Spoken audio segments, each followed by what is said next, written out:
Hello friends, এখন আমি আছি মুকুটমণিপুর ড্যাম। তো মুকুটমণিপুর ড্যামে এখন তোমাদের একটু ঘুরে দেখাবো যে মুকুটমণিপুরে এসছি আর ড্যাম দেখবো না, এটা তো হতে পারে না। তোমাদের সাথে শেয়ার করবো না, সেটাও হতে পারে না।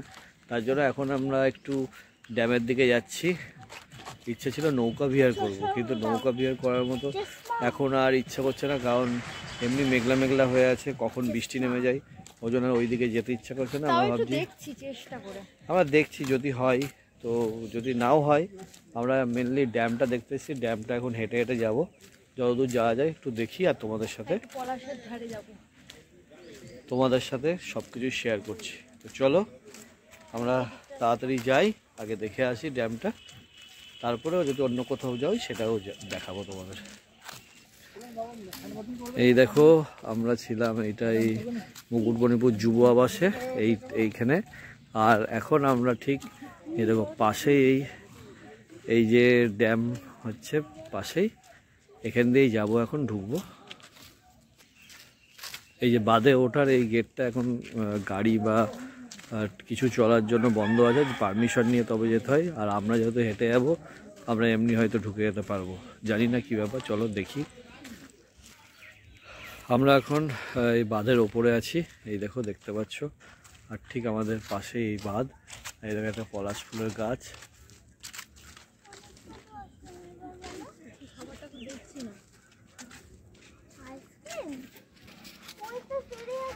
আর এই যে আমরা তিনজন হাঁটছি, এখন ঢুকলাম সবে গেট দিয়ে। এখন ওইদিকে হেঁটে হেঁটে যাই, দেখি অনেক বড় বাঁধ। এতক্ষণ তোমরা এই জলের সাইডটা দেখলে, এইবার দেখো ড্যামের আরেক সাইডটা কি দেখাচ্ছে। এই যে এইদিকে দেখো, ওই যে রাস্তা চলে যাচ্ছে ওইদিকে, এই সাইডেও রাস্তা আছে।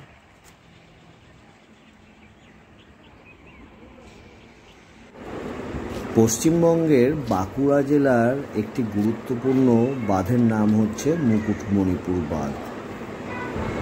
এই বাঁধটি কংসাবতী নদীর ওপর নির্মিত এবং ভারতের দ্বিতীয় বৃহত্তম মাটির বাঁধ এই মুকুটমণিপুর বাঁধ। এই বাঁধটি 1950 সালে নির্মিত হয়েছিল। তৎকালীন মুখ্যমন্ত্রী ডক্টর বিধানচন্দ্র রায়ের তত্ত্বাবধানে এই বাঁধটি নির্মিত হয়েছিল। এই বাঁধটি 11 কিলোমিটার দীর্ঘ। এই বাঁধের ওপরে একটি রাস্তা করে দেওয়া হয়েছে, যে রাস্তা দিয়ে আমরা এখন স্কুটি চালিয়ে যাচ্ছি। আর এই বাঁধের সৌন্দর্য দেখতে বহু পর্যটক এখানে এসে ভিড় জমায়, আর তাই আমরাও ওখানে ভিড় জমাতে চলে গেছিলাম। এখন যে ভিডিওগুলো তোলা হয়েছে সেই ভিডিওগুলো সমস্তটাই হাতে মোবাইল নিয়ে তোলা হয়েছে, কারণ এই বাঁধের ওপর দিয়ে যখন স্কুটি নিয়ে যাচ্ছিলাম তখন আর আমি হেলমেট পরিনি, তার জন্য আমরা আমাদের হেলমেটে মাউন্ট করতে পারিনি মোবাইলটা। তাই এখন এইভাবেই ফুটেজটা দিচ্ছি, যার জন্য ভয়েস অ্যাড আমাকে পরে করতে হলো।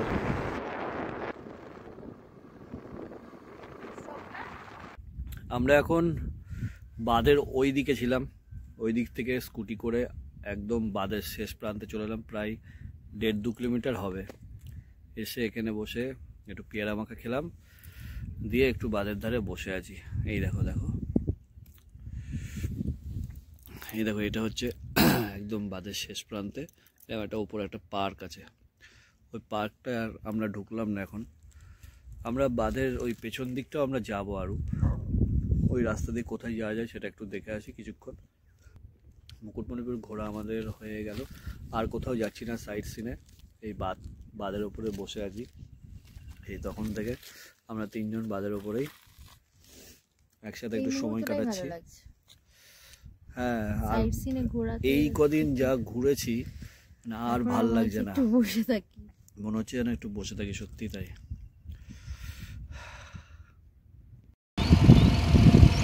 অনেকটা কিলোমিটার জুড়ে আমরা আসছি, এখানে আবার দেখলাম চর পড়ে গেছে বেশ খানিকটা অংশ জুড়ে, তাই তোমাদের সাথে একটু শেয়ার করছি।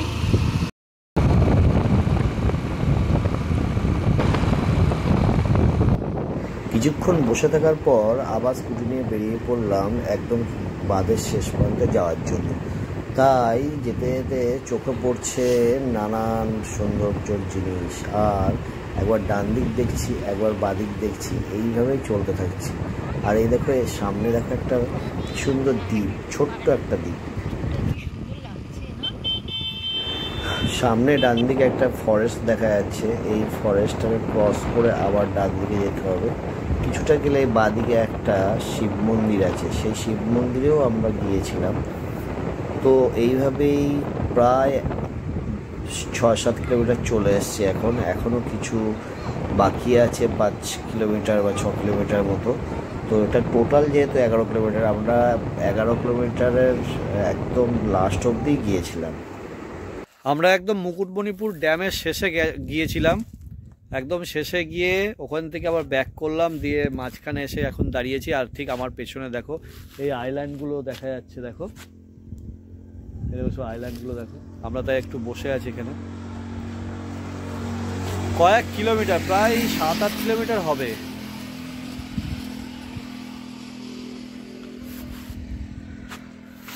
দেখো দেখাচ্ছি, এই সোজা, আর এই দিক দিয়ে গেলে এটা হচ্ছে একদম শেষের দিকে।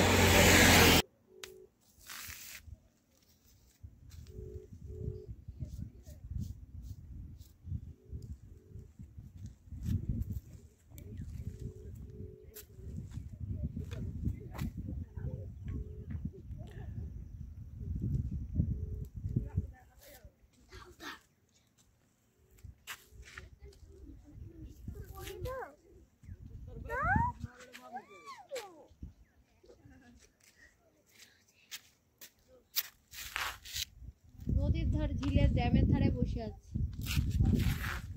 আমরা এখন। এই ড্যামের ওপরেই দেখো পরেশনাথ মন্দির আছে, পরেশনাথ মন্দিরে যাব এখন। এই যে শিব মন্দির, এই দিক দিয়ে ঢুকবো।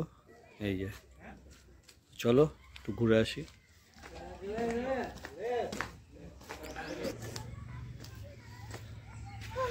এই কয়েকটা সিঁড়ি দিয়ে ওই ওপরে উঠলে মন্দিরটা মনে হচ্ছে, চলো গিয়ে দেখে আসি। এই চলে এসেছি আমরা ওপরে মন্দিরের কাছে, চলো গিয়ে ভেতরে গিয়ে দেখে নিই, ঠাকুরকে দর্শন করে নিই। এই যে আমরা চলে এসেছি পরেশনাথ মন্দিরে। এই দেখো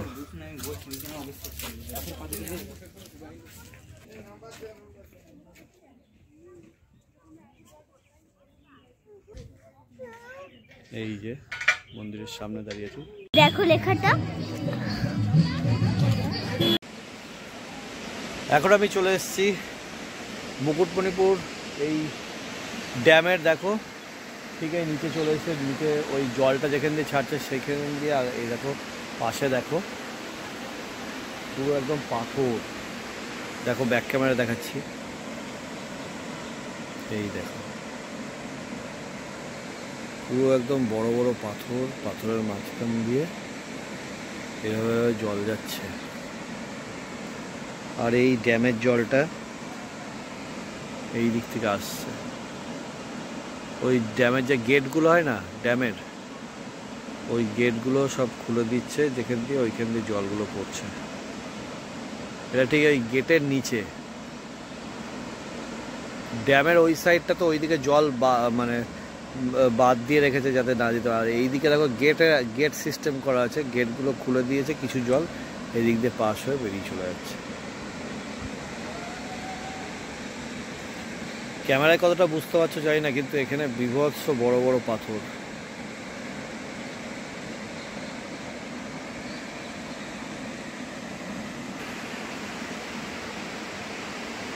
ক্যামেরাতে বোঝা যাচ্ছে না পাথরগুলো, কিন্তু কাছ থেকে দেখলে এত বড় বড় পাথর দেখো। আর জলগুলো যাচ্ছে মাঝখান দিয়ে, প্রচুর দ্বীপ আছে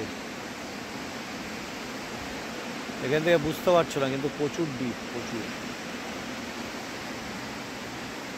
এই দেখো এই দিকটা প্রচুর দ্বীপ আছে। এই দেখো এখান দিয়ে উঠতে হবে, আমি তো সে লাফিয়ে নামলাম। এবার দেখো ওঠার জায়গাটা শুধু এই দিক দিয়ে গিয়ে এরকম ভাবে উঠতে হবে। ওই ড্যামের ভিউ পয়েন্ট দেখে আসার পরে আবার এই দেখো মেয়ের বায়না হয়েছে, ও পার্কে এই দোলনা চড়বে, তারপর স্লিপ চড়বে, তাই ওকে নিয়ে আসা হয়েছে এখন।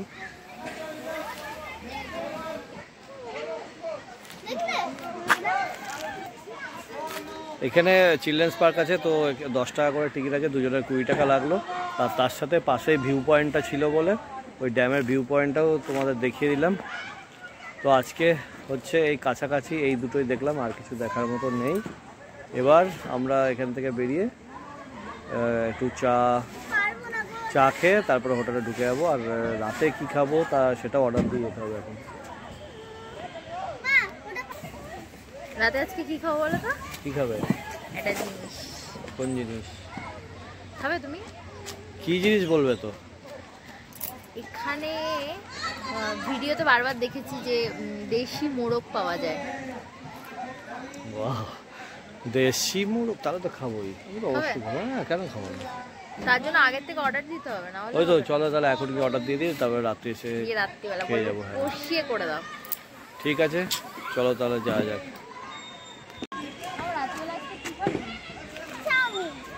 রোজ রোজ চাউমিন কি খাবো? আজ একটা স্পেশাল জিনিস সারপ্রাইজ খাও।